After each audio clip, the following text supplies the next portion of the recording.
at its core, it was never about like trying to monetize anything. It fulfilled, I think, an amazing mission in bringing people together, bringing creative people together in the spirit of the classic salon, to exchange ideas, to revel in creativity, to celebrate the muse, to create art, to make something happen, to meet people, to have discussions, to change something, to change yourself, to change the world, to change your community.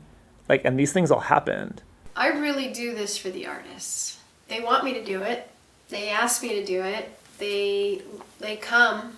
I really love creating this environment for them and seeing the outcome of what comes out of it. Almost missed it. Dun, dun, dun. So do you ever worry that it won't have the synergy or the magic that I've seen and experienced? Of course, I always worry that it won't have the energy, it won't have the synergy, especially if the people don't come. If I don't get all the people to come, then the energy won't be as impactful or great or big as it is. But I'm not worried today. We have about 50 people prepaid already, and I've got so many other people that said that they're coming and they're bringing people. So we should have a good amount of people today. Turkish Delights is the big event that I do now. The production value is great. I mean, there's so many models and belly dancers and live music, and the artists really take to it. And I've toyed with what to call it for a long time because it's something new. It's not a workshop. It's a little more than a salon.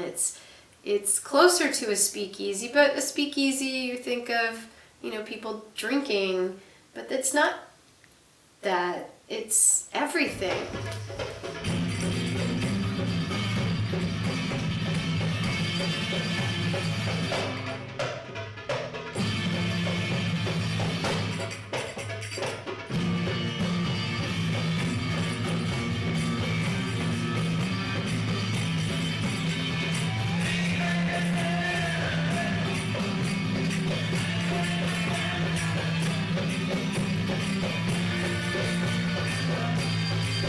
Gallery Girls has evolved into something that's it's a little bit more polished. It became a sort of more of a business model. And there was some discussion of whether that was compromising the purity and integrity of the event. And some of us just agreed to disagree. That may account for why we don't see Sarah Streeter as much as we used to. Sarah Streeter and Jennifer, they were part of the Gallery Girls, but it wasn't really the Gallery Girls at that point. They were doing Hades on 6th, and they were doing all these late night workshops in downtown, and they evolved. And some of the girls became Gallery Girls, and some of them didn't. I know one of Sarah's primary motivations was just selfless giving back, that money somehow polluted or corrupted what we were doing. And certainly after 2 years and the growth that we experienced, money could not be ignored. You got taxes at the end of the year. You have to think about it in a business sense, for sure. It can't just be just art for fun anymore. From the get-go, for my part, I was always about, I'm hauling 200 pounds worth of gear in here every week and spending 8 to 20 hours getting ready, I'd like my gas covered, and that's how it began.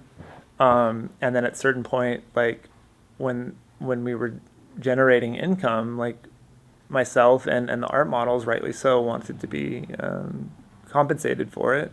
That money doesn't just come out of a vacuum. So I think Jennifer sort of spearheaded the Gallery Girls as an organization. In the beginning, it started out as an experiment, but at some point it had to take on a more sustainable form. But, if you do it long enough, you have to create some sort of efficiency. But, it's important because at the end of the day, this is also a business.